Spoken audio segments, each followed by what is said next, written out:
Hello guys welcome back to my mini blog. तो आज मुझे जाऊँगी गाँ को। तो फाइनाली मुझे आसी पहुँची जाइए गाँव में। तो चलतु आपण मानक देखेबी आम बाड़ी रे कौन कौन लगाई।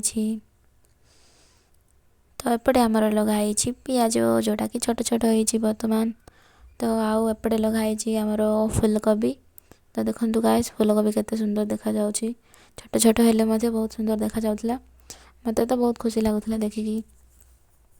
तो एपटे आमर बहुत सारा परिवार लगाई। एपटे देखो मो माँ आ मौसी काम करुछंती। तो एपटे आ लगाई आमर मटर चना। देखो गाइस फूल फुटी आउ छोट छोट हो आते खेला यहाँ होपर आम खाइबू।